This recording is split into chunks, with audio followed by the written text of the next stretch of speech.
Alright, this is John Kohler with GrowingYourGreens.com. Today we have another exciting episode for you. Still here in Missouri, and I'm going to basically cover, I'm out in the middle of nowhere where really I have to drive down these like dirt roads and stuff. And I want to show this with you guys because this is like quite unique, right? We're basically got a 3-car garage here, and there's a guy that's basically just making worm castings in his garage like he wanted to invest in a business to make money. So he doesn't really know a lot about gardening, but he's like, hey, making money in the worm casting business growing African Nightcrawlers just makes sense to me because one worm turns into 1.7 worms, they lay eggs, and then they keep reproducing, and then you just keep feeding them, and then you're making castings, and then you can sell the castings for all this money. And actually, he makes several thousand dollars a month doing this. But you know, it is a lot of work for him and his wife to make all the castings. So I want to show you guys the process of having African Nightcrawlers, which are different than the standard red wigglers that are normally used in the composting to make the worm casting. So let's head inside the garage and show you guys around. All right, so this is the finished castings that they make right here on site. And actually, these are nice fine castings. I'll show you guys what they look like in a minute. But this is Poppy's Wigglers and Castings, and it's Poppy's Black Gold. And of course, you know, as you guys know, I'm a big fan of worm castings. You know, every other worm farm I've been to, basically they have the red wigglers, and this farm has the African Nightcrawlers.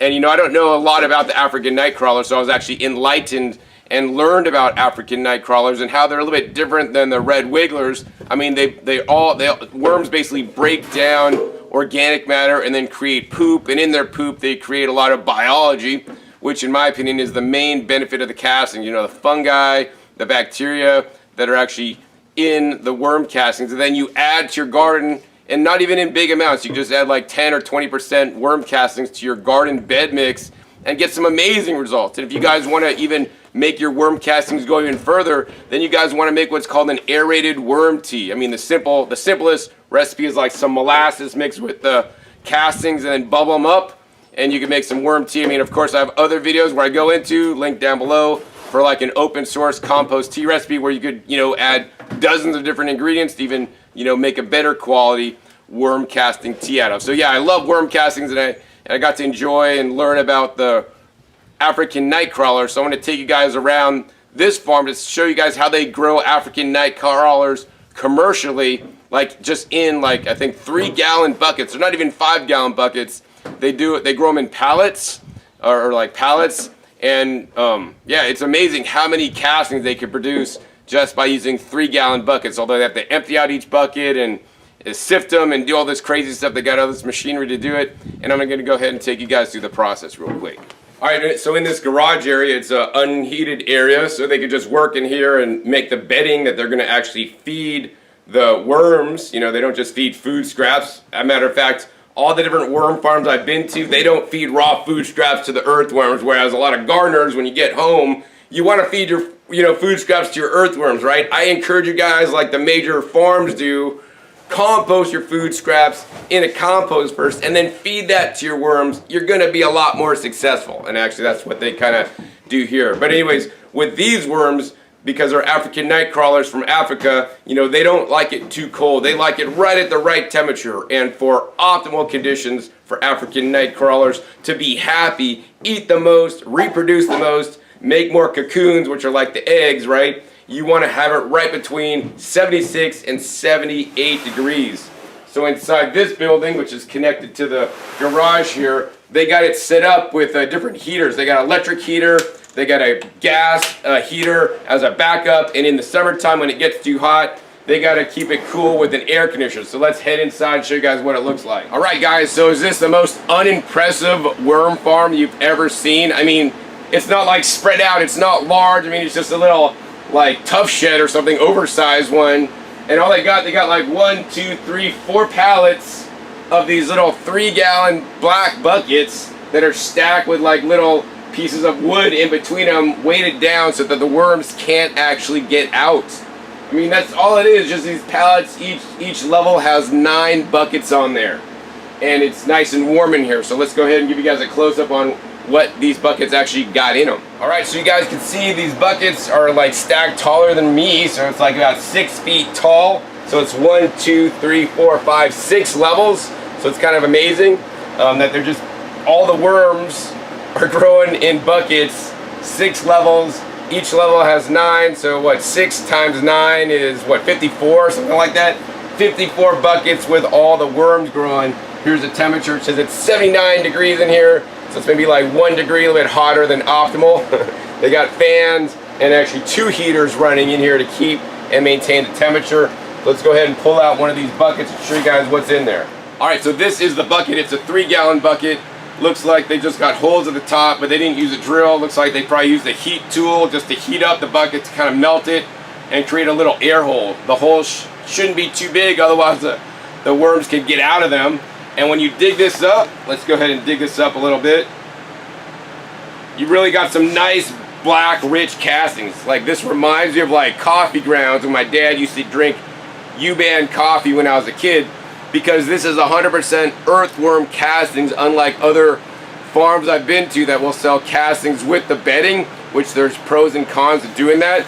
This system produces 100% castings, which is actually quite impressive. The other thing it produces are the worms here, and these worms to me are super impressive because these worms are gigantic. Let's go ahead and try to find you guys a nice long one. All right, so here's a nice large worm right here. Look at how large that guy is, right? Whoa, he's trying to move. Look at that, he's moving on me. But yeah, that's one large worm. So yeah, that's the power of these guys, the African Nightcrawlers. They're a lot larger than the standard red wigglers. Because they're larger, they eat more food, right? So they have a specific count and number of worms that they put in per 3-gallon bucket, and they basically keep it sitting here pretty much for 2 weeks or so, and then they just basically let the worms eat all the food. That worms turn all the food into 100% castings, and then they take the bucket out, and then they sift out the bucket to separate out the worms, which then they throw back in a new bucket with new food. They take out the castings, which then they bag up and sell, and then they basically take out all the cocoons that then they could reuse to keep on their breeding program, so they can create more worms that then they could get back in the system, so they could keep creating more castings. I think they started out with, I don't know, 4,500 worms, and now they're up to, I don't know how many thousands of worms they're up to now, and they just keep getting bigger and bigger. And they've learned that they actually have points in their business that are just slowing them down. Like, they just can't make enough proper amount of food that they feed their worms fast enough, so they got to invest in a larger space to do that. So let's go ahead and talk about what do they feed their worms, because that could mean success or failure for you guys that are trying to grow worms at home. All right, so what you guys are looking at behind me is like they basically put some 2x6 down on the ground, and they basically made a big square. It's 6 feet by 12 feet long, and they basically, each half of this will feed, like, they'll basically make this up. This is their mixture. They use like a composted or peat soil or something like that. So, you know, that's, most growers, you know, should be feeding composted material. This is the best they could get. It'd be best to like mix the peat with the compost blend, you know. So you could use maybe a coconut coir if you can't get the peat, or just some peat moss with the compost. But here in this area, they really can't even source any good compost to amend, to add to this. So they're just feeding this stuff straight to the worms. Now, they don't just feed this to the worms, right? They lay everything out here, and then they basically top it with a special proprietary mix that I don't even know what's in the mix. I know one ingredient in the mix, maybe alfalfa, but let me show you guys how they do that. And then once they do that, then they mix all this up. They put it through a grinder to help mix it up, and then grind down the particle size even smaller, because worms don't like big particles. And then they fill it in the buckets. So I'm gonna show you guys that real quick. All right, so you guys can see some of their top dressing on here, their special proprietary mix. I don't know if they're kind of grains or alfalfa or what they're using in here, but basically it kind of supercharges the worm growth so that the worms are ultra happy and getting all the nutrients they need to reproduce. I don't know what's in this mix here, but I can tell you guys I visited other worm farms. Put a link down below to my video to OGS Castings in Southern California, where they have a whole bunch of different things that they feed their worms to make high quality castings. And I would kind of assume that some of those things are, you know, the same as this, but I don't really know. So once they have this, they mix it and incorporate it and grind it all in, and then they fill up the buckets, about 2.5 gallons of the soil that the worms will be eating. All right, so you guys can see this pallet here. It's 1, 2, 3, 4, 5 layers tall, and these are the ones that they're getting ready to feed the worms tomorrow, because what they do is they set these up every 2 weeks, and this just has the 2.5 gallons of the mixture that's been ground up with the amendments mixed in, and they basically will take out a bin and put it through their trommel thing and kind of shake out the worms and separate out the castings, which they sell. The worms that come out of one bucket go into another bucket, and then they basically just put this back in the room, cover it, and then they leave it sitting for 2 weeks. They don't do nothing to it for 2 weeks. So I kind of like that technique where they just let them sit for 2 weeks, and the worms go through this whole bucket, eat all the food out, and after 2 weeks, right, the worms are starving, because maybe like after 13 days or 12 days, the worms ate all the food, and they're like, man, we're really hungry again. We want the food, but they can't get out. So I've seen some worms that escaped in there. Then they separate the worms, separate the cocoons, and separate the castings. The castings they sell, the cocoons they'll throw back in the system, and the worms go back into a bucket, which then they'll put back in the room for another 2 weeks. So they just keep repeating this cycle, and every time they do this cycle, they'll add new buckets, because now they got new worms to add and new cocoons to start new buckets with the little babies as the cocoons hatch. So, I mean, that's pretty much the system. This system has been working to an extent. They're making, several $1,000s a month by selling the castings. The challenge they've had is that a lot of people in this area, because it's the middle of the country, don't know the value of worm castings or how to use them properly. Also, many people want to just buy the worms from this company to have their own worms in their farm and their garden and whatnot. But here's the thing, these are like African night crawlers that like a very specific climate, and I don't believe, in my opinion, the climate is not conducive here for African night crawlers. Maybe if you're in like Hawaii, Alaska, or maybe in South Florida, they'd be great for African night crawlers. But this climate, I don't think they're going to make it through the winter time, because it just gets super cold. So the other thing you might be thinking is that this black bucket system looks kind of familiar, and you might be kind of right, because the guy here that owns the company didn't come up with this system. He basically bought this system from another company that sells this system to people so that they could make money growing worms. I talked to him in depth, and I'm just going to tell you guys this. He told me that like he wouldn't buy this same system again to invest in if he wanted to do it, because there's just some things that came up that wasn't quite cool. But nonetheless, he's now pretty proficient at growing worms and creating castings and creating a nice business for himself. But now he's finding that he's growing too many worms, and he has to expand and get new equipment to be able to handle the volume that he's doing. So I'm going to show you guys some of the ways you could actually screen out the worms and the castings, as well as the cocoons, whether you're on a home scale, like what you might want to make at home, or if you're on a bigger scale like him, what he uses to get his castings and buckets processed. Alright guys, so this is the easiest way to screen out your bucket. So say you got a bucket right here and it's full of, you just took it out after 2 weeks because the worms have been growing. There's the castings that the worms made and the cocoons. So you're just going to put it through a double screen system. So this is basically a screen here, and it's a 2x4s with a 3/8 inch screen on this one. And then they got a double screen, so the screen on the bottom is a 1/8 on this one. So the goal is you're basically just going to take the bucket, dump the bucket out, and you're going to basically just shake it around, right? Everything left in the top in this top one will be the worms as some of the large bedding, which then you could take this and then throw it back in the bucket and keep them growing for next time, right? Then the next level, you want to shake this down a little bit more.